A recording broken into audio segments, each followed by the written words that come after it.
It temporarily lowers cortisol, which is why a scoop calms your mind. So, guys, eat that goddamn ice cream. Welcome to Egg's Most Okayest Farm Girls. I'm Annalise. And I'm Courtney. Grab a drink. We're here to help. Hello, Courtney and everyone who is listening. Let's make this a musical version. Oh, We just sing everything.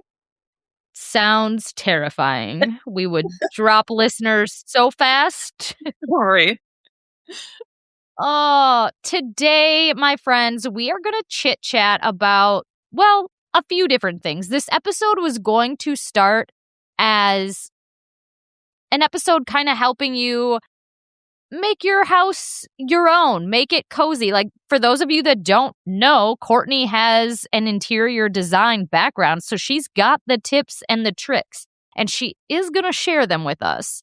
But this episode's going to take a wild turn because we had asked for bad roommate stories, and we got a lot of them. They're doozies. We got to share them. They're so good. It's going to be a mix of home design tips, bad roommate stories, and then hopefully we can offer some advice on how to find your peace, even if you live with a bunch of losers. Crazy. Yeah. Bunch of lunatics. So, should we start with design tips? Because honestly, I'm ready to pick your brain. Yeah. Let's start with design tips because we got a lot of roommate stories to get to. So, Yes. tips on how to make your house a home. Yes, please. Yes. So, buy a Texas Longhorn mount, obviously. Shameless plug. I'm just kidding. I would say my biggest advice is don't design for future home buyers. I know a lot of people keep that in the back of their minds, like, oh, I want to sell this house eventually. It's like, but you got to live there, you know? So design for you. Be bold, be unique. What I struggle with, so we built our house, it's probably 12 years old now, but like when you build a house, it sucks because there's no character. And Right. so I am in a point where we're trying to create that character, and it's really hard. Character. How do we put character into like a new builder grade home? My favorite thing is like unique wall treatments. So all over my house, like you will find beadboard, wainscoting, picture frame moldings, and wallpaper. I just feel like it elevates your space so much. It makes it look expensive, custom, and you can do it for pretty like inexpensively. Like we DIY'd all of these, and Aaron is not, he's handy, but he does not like DIY projects. So like I basically, like, I always like buy all the materials, get it all set up, even like do some of the cutting first so that all he has to do is like bare minimum. Okay. So it wasn't too difficult to nail some beadboard up in our bathroom. Or like the picture frame moldings, they make it so easy for you now. Like I did that myself. You can order kits from different companies or on Amazon, and they'll send you like the pieces with double-sided tape or like adhesive. So you put that on the back. You can put the square moldings up on your wall. You can caulk around it and then paint over it, and it looks like this very expensive wall treatment. You're going to need to link the kit because I can do that. I've seen your wall. The wall is beautiful. Thank you. So yeah, link that shit. Because we have just so many bare, boring walls. Right. Also, I am ready to dabble with wallpaper, but I'm very nervous. Because my other problem too, Courtney, thank God Tom will do these things for me because I am not patient. Like I won't take the time to measure correctly. it would be just a mess if I did it on my own. So I'm glad like I can tell Tom what I want and he'll do it and make it happen. And then I'll slap the paint on, which is still a disaster because I get it all over the floor and the ceiling. And Yeah. I cut corners too. I can't lie. Like, the craftsmanship is questionable in my house. Like, don't look too closely, or you got it. may find that, like, I don't measure very often. I just, like, eyeball things. Yeah. But Ain't nobody got time for that. Measuring, forget about it. I get it. So, anyways, so you have your wall treatments.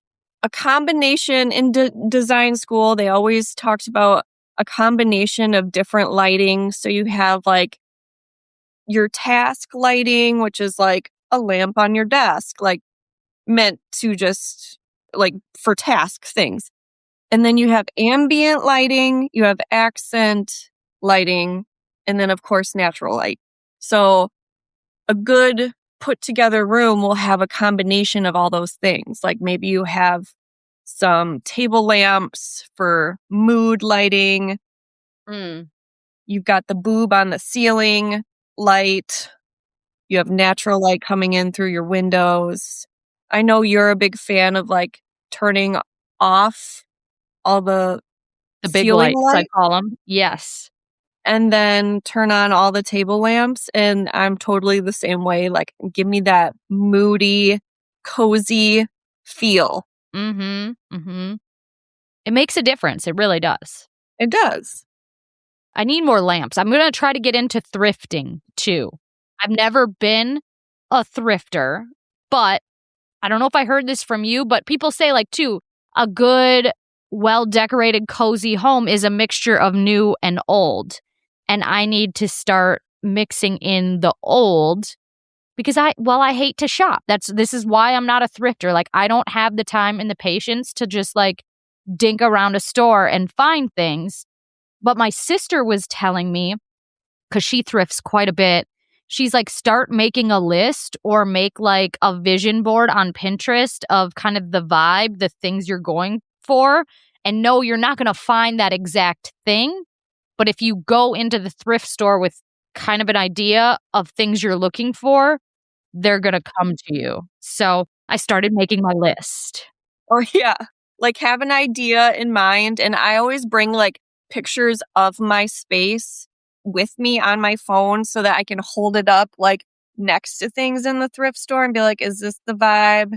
I'm like, no, Mm. that's not the vibe. So I feel like there's this whole new world of thrifting that I'm excited for you. Thank you. I love thrifting. Love it. You know, I'm not much of a treasure hunter, but we'll see where this journey takes me. I mean, I have so many like unique tchotchkes from thrifting. Back Mm-hmm. in the day, everything's like well made usually. And Right? it just, and unique. Like, you're not going to find this at Hobby Lobby. It's Yes. just Yeah. fun. Old shit is better. I don't want a Hobby Lobby Yes. pan home. I want dimension and character and it to feel like me and to feel cozy.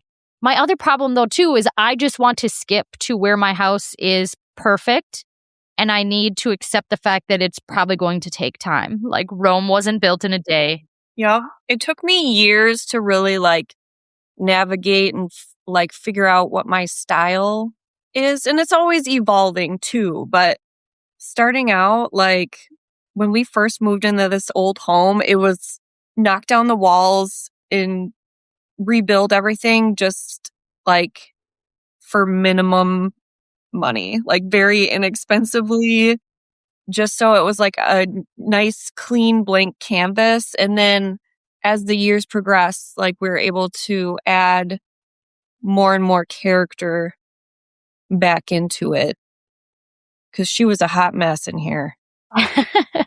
Oh, do you have any tips for figuring out what your style is?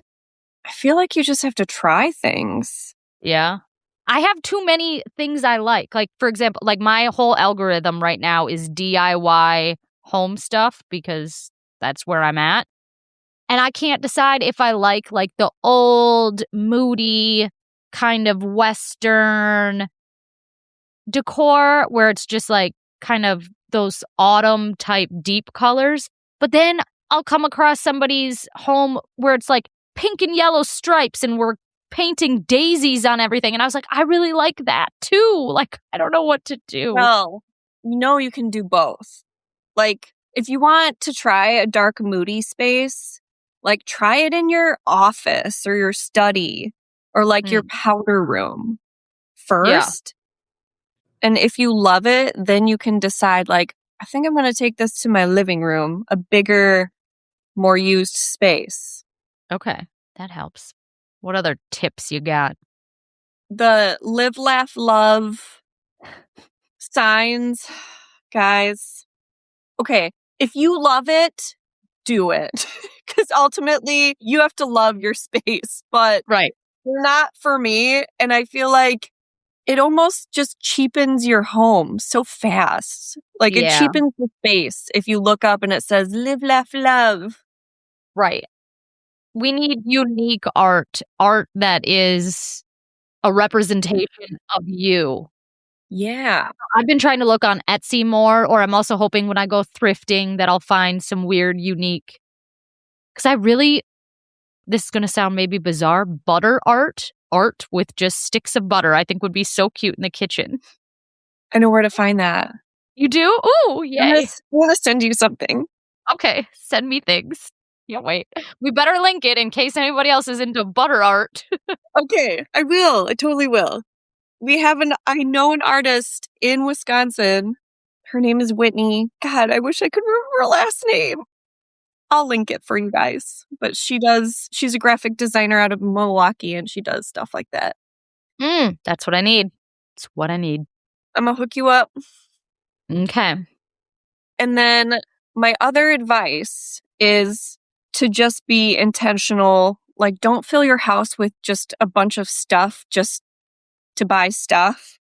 Like, wait till you find pieces that you just love. Like, I'm such a minimalist that everything in my house, I love it. Like, I look at a tchotchke on the table. It's there because I love it. It's not there just to fill my space with random shit, you know? Yep. I'm in a random because I think I have this mentality of I want this room to be finished as soon as possible, that I do then just go buy shit to fill the space. Right. Instead of giving it time to really find things and pieces that I love and represent me. Right. And it is hard because if you're thrifting for some really unique stuff, like, you're not going to find it all right away. Like, it just takes years almost to How really can we fix this problem? Because that is my main problem, is that it takes years and I want it done now. I totally get it. Just like get your basics, your statement pieces in there, and then the rest of the like little details, they'll come. All right. I do feel inspired. Okay. I hope this helps. I mean, it does. It's basically, I just hate that you're reminding me that it takes time and it's not all going to happen at once. Just really struggling with that one. But we'll get there. Totally get it. When we first moved into this home 10 years ago, and it was like it was very 80s everywhere, except for a bathroom that was like 60s style. You just want everything completed at once. You're like, this is horrendous and this isn't me. But Right. it takes time. It really does. All right. So to summarize, it takes time. Different lighting. Mm-hmm. Different like textures, colors, stuff on the walls. Do you think every room needs to flow nicely into the next room, or can we just frickin' go wild? I think like your main spaces, like if you have an open floor plan, like for us, our kitchen, our dining room, and our living room all just flow together. Like, I feel like those spaces should flow nicely together, but do something different, do something daring in like your powder bath or upstairs. Like, Yeah, that's the spot to do it. yeah. I have a pretty big pantry, and I feel like that's a good way to experiment. Yeah. Well, wish me luck, everyone. But also, Courtney, you should probably do a reel so we can all see how beautiful your home is. And then everyone will be as jealous as I am right now and wishing we could just skip to the part where our home looks like Courtney's home. You have a really nice home. Like, I don't know what you're talking You about. haven't been inside it. It's pretty boring. We're working on it. Okay, well, I'll post pictures. Just keep in mind that this is years of thrifting and figuring out what I want. Lots of DIY projects of Aaron throwing things. He gets so mad. Not at me, but like at the project. Yeah, Tom does too. And there's usually lots of swearing, and now I have learned to just step away, let him swear, let him figure it out. He does not want me to ask, what's wrong? So, right. They just want to throw their fit in the privacy of, Yes. Guys, if you don't know Kemp's Milk, get familiar. Kemp's is actually where our milk from our farm goes, and we believe the best dairy comes from the best milk. And the best milk, well, it comes from the cows raised right here in the heart of the Midwest. From our family farms to your family table, every drop of Kemp's milk carries the care, pride, and quality that only comes from being farmer-owned and locally made. Whether it's a splash of half and half in your morning brew or whipped cream on top of that holiday pie, the secret to making it taste just right isn't really a secret at all. Kemp's, it's the cows. Look for Kemp's in your grocery aisle, and remember, farmer-owned, Midwest proud. Yeah. Anyways, moving on. Let's get into these farm girl confessions, these terrible, terrible roommate stories, because this is going to be fun. Okay, so I would love to go first. These are my personal stories. Okay. I showed Annalise my notes, and she's like, wait, is this everybody's stories, or is this just your personal stories? I'm like, you got it. It's just me.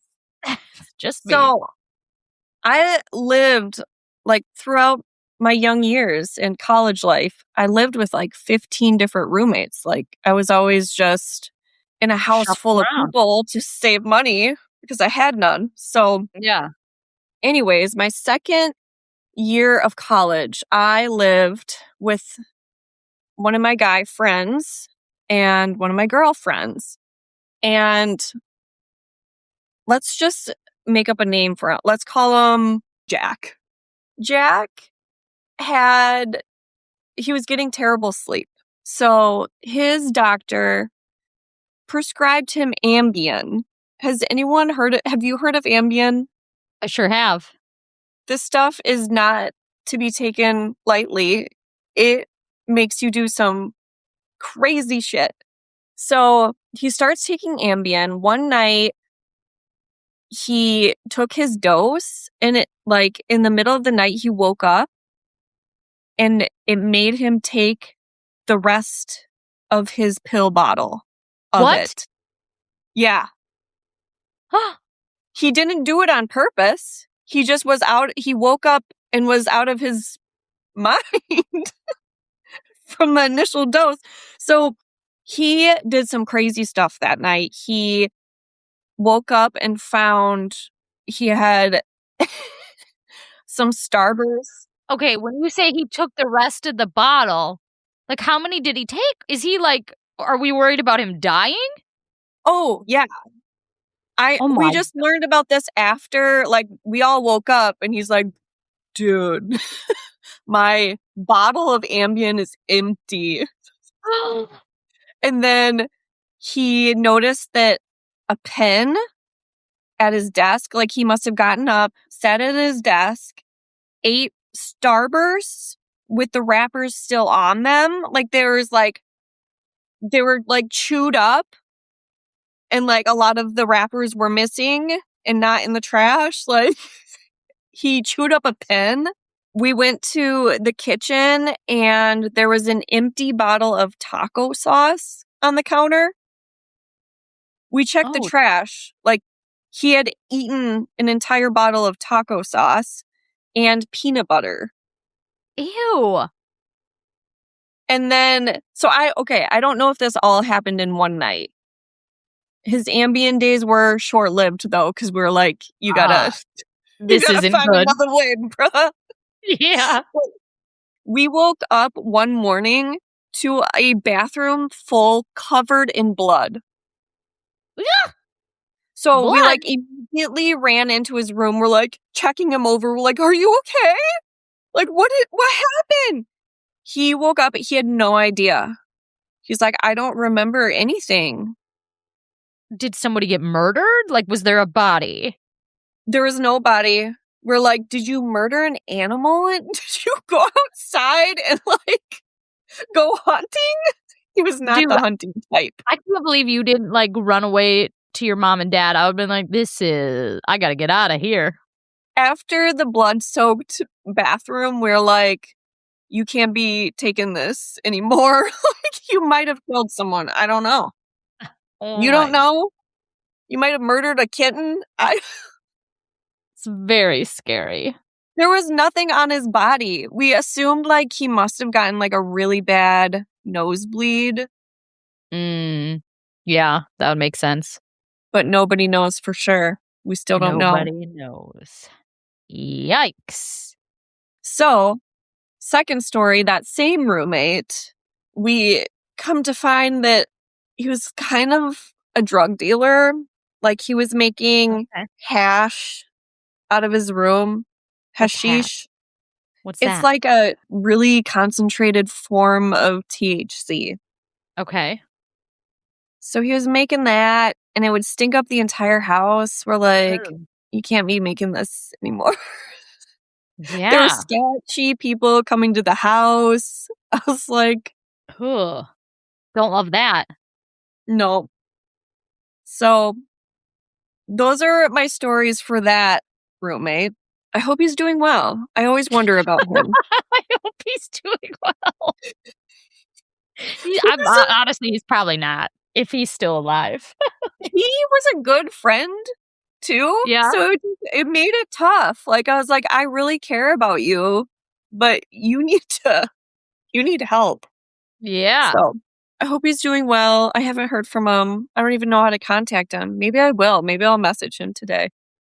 Ugh. Well, I'm gonna give you, before you go into your next one, I'll give you a little bit of a break. I'm gonna slip one in here. Somebody wrote this story in to me. She writes, in college, we had to sublease one semester because our friend moved once she got accepted to grad school. And the new girl had sex in my best friend, the other roommate's bed, ... with her period. I'll never forget it. We came home from the bars to this new girl in the wrong bed. My best friend was so pissed, she lit the girl's shoe on fire and threw him over the balcony. Like, I don't know what's worse, like the actual story or the retaliation. Like, I really, like, you know what? I've had enough. I'm going to set these shoes on fire and really show her what's up.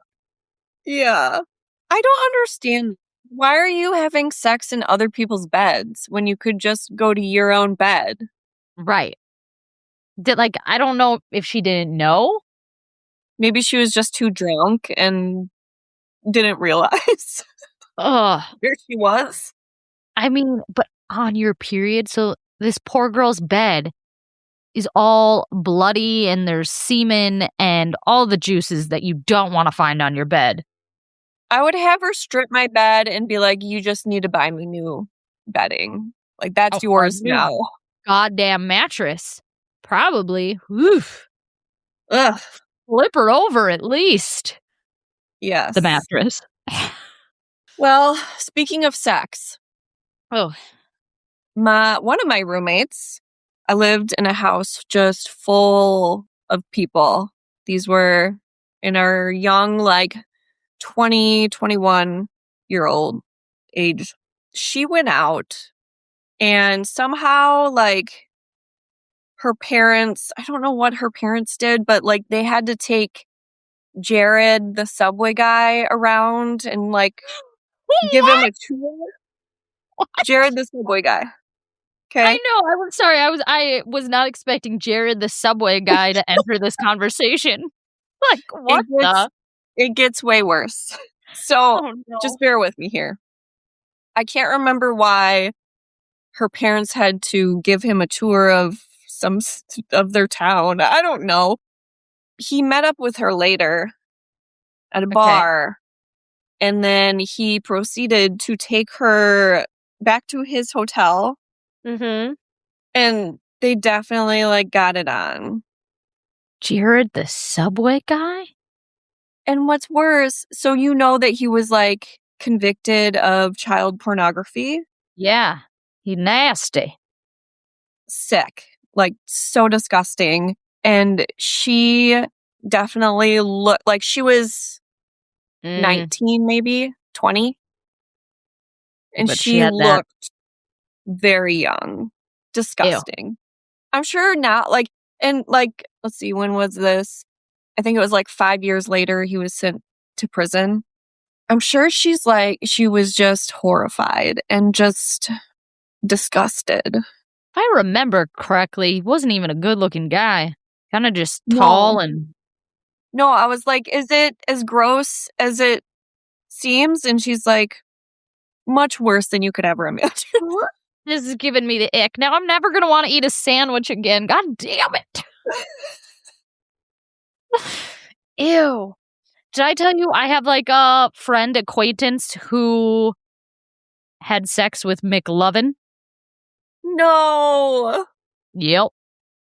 She met him at a bar. They started chatting and she banged McLovin. And for those like, you know who McLovin is, but if anybody's like, yes, the guy from Superbad, the scrawny, goofy looking guy with a lisp. Did it happen before the movie came out or after? After. But yeah. Ew. Ugh, well, I don't even know like how to segue to something else. Like, no. Let's. God. I have more stories though. Okay. Same house. We threw a party there. This is when I had like 8 roommates. The cops came, shut it down. We all got tons of drinking related tickets. We got selling alcohol without a permit because we were selling cups. Of course. For the keg. Yep. So that was very expensive. We got like procuring alcohol to minors, even though we were all minors. And underage drinking and all that. The real kicker was that I was not even seen by the police. Like, I was upstairs in hiding, gone to bed, had to work the next morning. I don't know, 3 roommates that were up, instead of like saying we're the only ones that live here, they gave the names of me. And threw you right under the bus, huh? Threw me right under the bus. And my close friend.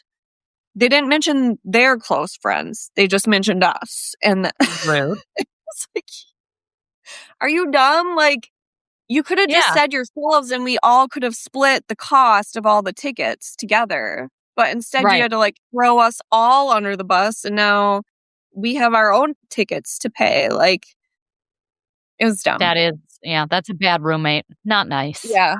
That's a bad we moved out shortly after that. We're like, we need to save money for all these tickets we have to pay. So, in which I subletted. I was like, I'm going to continue to pay. I'm going to try and do the right thing, even though you guys kind of did a shitty thing. Yeah. So I subletted, and that worked out fine for a while. But then the guy ended up moving out. And then I can't remember. I feel like I was still paying rent to them.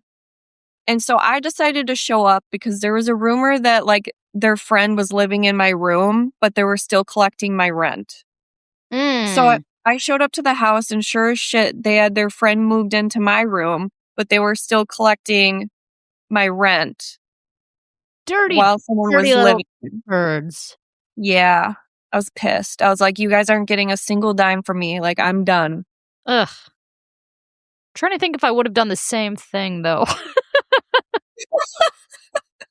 I mean, this day and age, I definitely would not. But back then, I probably would have been like, yeah, let's try to maximize this situation. I would have had a friend move in and Yeah. but I would make them pay rent. I wouldn't. Yeah. I'd like to think that I would do the right thing. Me too. All right. I got one for you. Okay. Somebody else wrote in and shared, my friends and I rented a 5-bedroom duplex in River Falls our junior and senior year. During the last semester, we ended up needing to sublease 2 of the rooms. One of our friends found 2 girls that were looking for a place for the semester.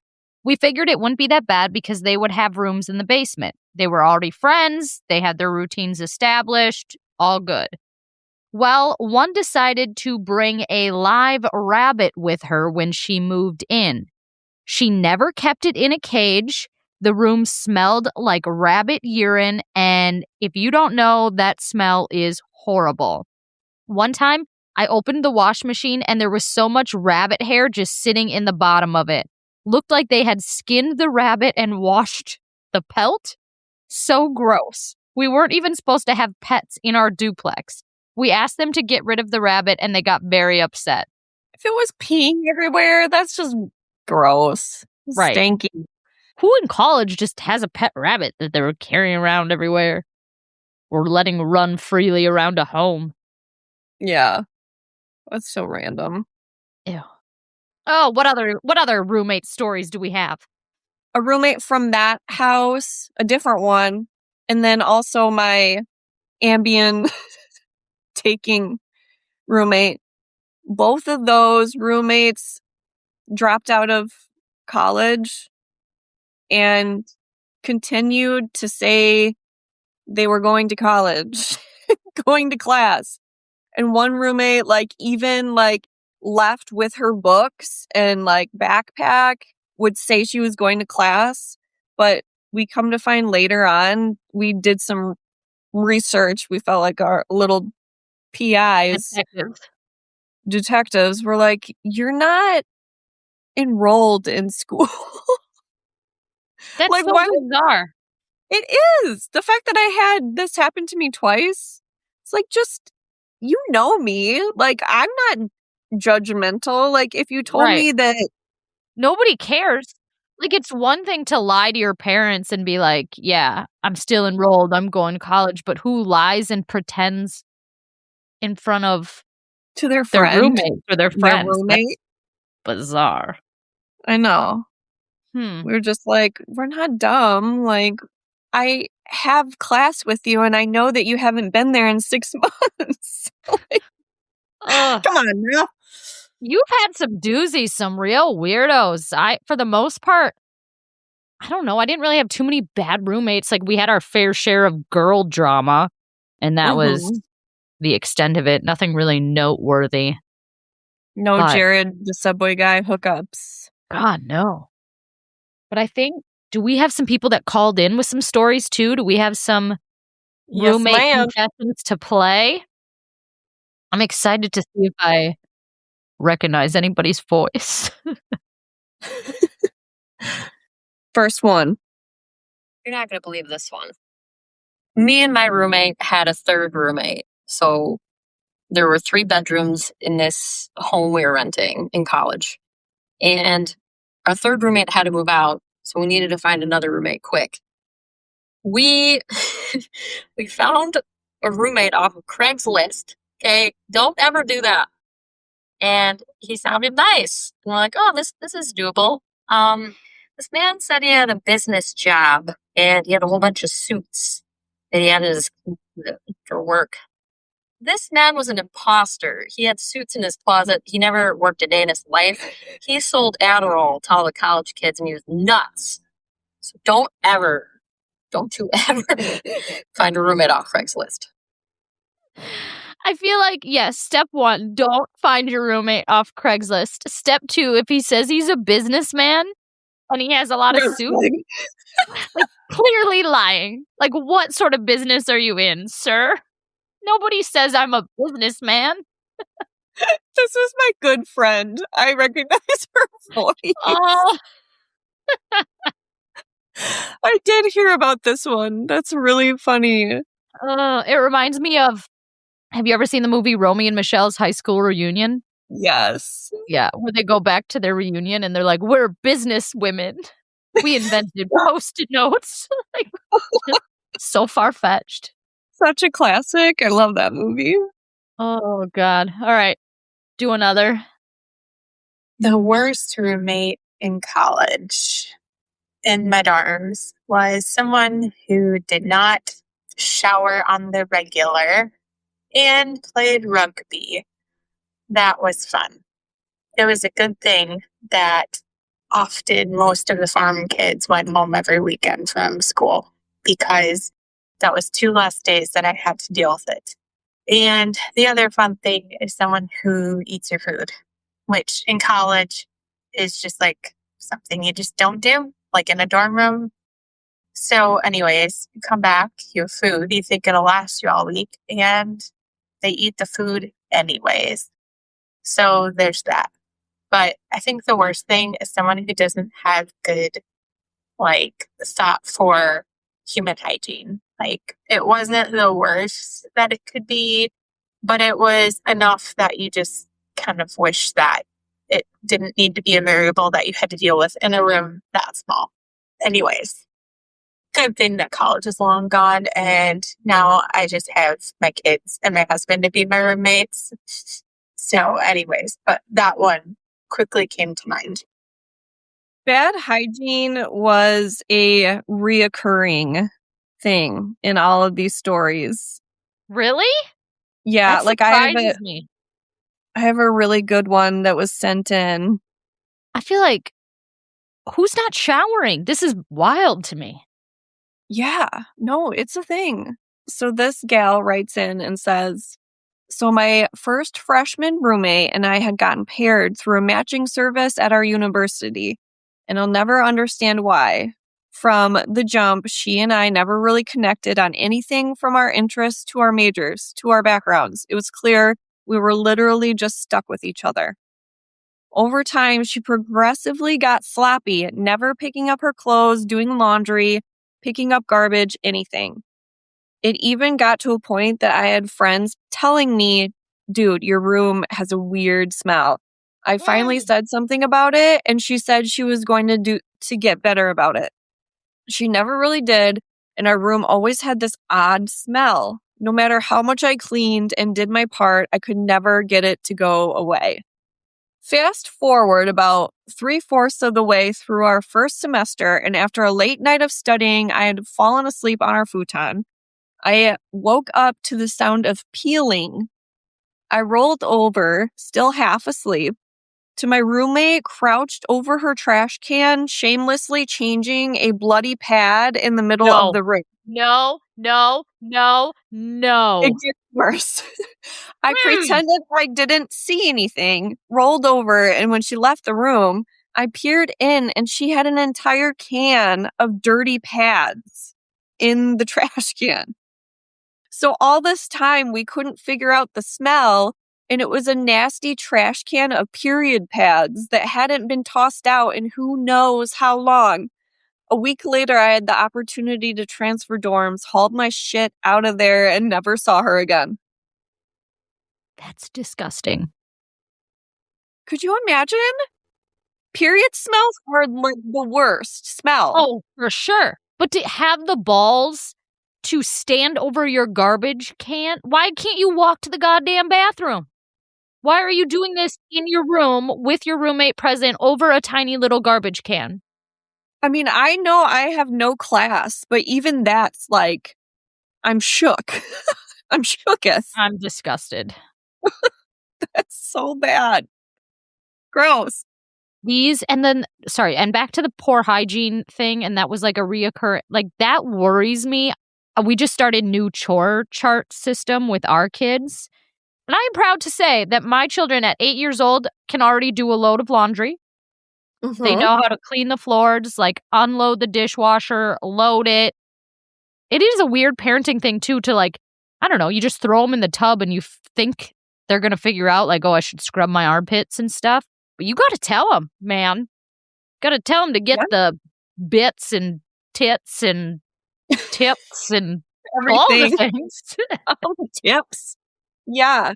I'm very proud to say, like, my oldest just turned 10 yesterday, and she will do a load of laundry herself, not even have to be asked. She will take a shower herself, not having to be asked. She washes her face every night. I'm like, girl, you're doing like way more than I Yeah. did.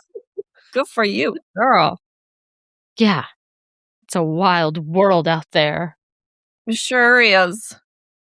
Let's see. I got another voicemail for you. Oh my God. When I was in college, my roommate was like 3 years older than all of us freshmen in the dorm. So we were all 17, 18. She was like 21 almost. And we're moving in, and this like freakishly huge chick walks by, and my dad's like, oh my God, go get her. Like, the same chick can help us, but obviously she looks like she can carry a bunch of shit. I grew up on a farm. Like, she could carry things. She ended up being my roommate, and she was bipolar. And so she never wanted to take her meds because she just didn't like them, which is fine, whatever. But one time I opened the window, like the blinds on my side of the dorm room, and she flipped out and she unplugged the refrigerator to get back at me. And I just left for like a week. And when I got back, it still hadn't been plugged in. So she was like cuckoo, cuckoo, fucking crazy. And like when we quit being roommates, it ended on a really sour note. Like she dumped water all of my stuff. She busted my retainer, which I was like super pissed because those were so expensive in 2002. And now she sends me texts all the time checking on me. Like, she's fucking nuts. Oh. I could tell she was like giving a bath to her child or taking a bath. Did you hear that? I didn't even notice that. No, I'd like to think she was in the tub. Like, you know what? I'm going to message them now while I'm relaxing in the tub. Heck yeah. Oh my Yeah, God. that's rough. A bipolar roommate. Living with people is hard, but it's probably like one of the best, I think, learning experiences and a great way to figure out, I don't know, more about yourself, like what you value in a home. Like, I don't know, you think about when you first move out and you go to college, like that's your first time living with anybody besides your parents. And you only know what you know. And now you're thrown into a group of possibly weirdos that do things so differently. And you have to figure out how to kind of create boundaries, create your safe space, get along harmoniously. I feel like I can only sing harmoniously. Nope, I said it. There we go. Yeah. Yeah, you got to learn to adapt and you'll do it. Or you'll move out. Or you'll move out, which is fine too. But it's, at the end of the day, they're good stories to tell. And we learn a lot about ourselves and others, and it prepares us to live with a significant other and to have crazy ass children who remind us what it's like to live in a frat house or a sorority house. Again, it's pretty much the same, right? Yeah. I mean, everything's always sticky. Sometimes they puke in the middle of the night. Yeah. They wet their bed. Yeah. I don't know what else to say. People are crazy. Being alive is weird. I have even more like I haven't even gotten really to the people that wrote in. There's so many more, Annalise. We might have to save them. We might have to do a part 2. Let's do a part 2. Okay. More roommate stories. Yes. Do you want to do what the hell and what you ought to know? Do we have a little time for that? This might just be a longer episode. Yeah, let's. Okay. For my what you ought to know, I feel like this is going to be some news everyone is very excited about. If you understood what ice cream does to your brain, you'd never feel bad about eating it again. Most people think craving ice cream means just like, I have a sweet tooth or lack of discipline. But that guilt actually ruins the experience your brain is trying to give you. Ice cream cravings aren't a weakness, they're biology and psychology working together. Cold plus sweet plus fat equals a dopamine boost that instantly boosts your mood. Your brain connects ice cream to childhood memories, birthdays, summers, safety. It temporarily lowers cortisol, which is why a scoop calms your mind. So, guys, eat that goddamn ice cream. It's good for your mind. No guilt. Is this like referring to any favorite food gives you a dopamine? I mean, I kick? would think so. The science has to be the same, right? If you think about other things that give you dopamine kicks, like, I would think so. Like macaroni and cheese. oh, God, yeah, that's it Ooh. for me. That's the one for me. It's just like a warm hug to my tummy. I've got some in the fridge right now because I went to Ugh. the Vintage in Sauk last night. Ugh, you lucky son of a gun. It's jalapeno infused cream cheese mixed in with buffalo Ooh. fried chicken on top. Damn. That sounds divine. It is. Well, anyways, go eat your ice cream. That's what I wanted you to know. Yeah. And your mac and cheese. Yes. My what the hell is just like some recent troll comments that I would like to publicly shame these people. Here for it. If that's all right. Bring it. So, Sue Ellen McIntyre writes on my Facebook page, "Our Longhorns are family. They are a special breed that do not deserve to be decorating someone's wall. You kill and mount them strictly for the money. If not, raise Angus and mount them. Heartless." You guys eat the Longhorns. What I take from that is eating Angus is okay. Any other breed, not okay. You're the devil. Oh, God. People are wild. So I responded with, like, we eat the Longhorns. Like, what are you talking about? Right. And I was like, have you ever seen an Angus mount? Like, it's not cute. Right. So she deleted her comment and instead put, I chose, not choose. It's the wrong form of the word. I'm just saying. She spelled it wrong. I chose not to decorate my walls with the heads of dead animals. Shame on you. To which I responded, should I just throw away the hide next time, Sue Ellen? Do I throw it in the trash then after they go to get processed into beef? You're using every part of that animal. And that, I think that's like what we as farmers value most. Like, we don't want to waste. We don't do things for just money. We respect the land and the animals and do the most with them. Right. And we would never butcher an animal just for home decor. Right. It is food. They're a beef breed. Let's not forget that, Sue Ellen. Ugh. People. And also, like, if that's not your style, if that's not your decor, you don't have to tell somebody that you don't like it. You can just move along with your life and your day and put your live, laugh, love TJ Maxx decor on the wall instead. Right. God damn. God damn. I don't want to give you all the wrong impression and deter you from sharing your story. I do feel like we should publicly shame trolls on our podcast. And anybody who does us wrong. Yes. Publicly shame. I should put it on a t-shirt. Ooh. We should do a whole episode where we publicly shame people that... Yeah. And then we can make t-shirts with their quote on it and sell the t-shirts.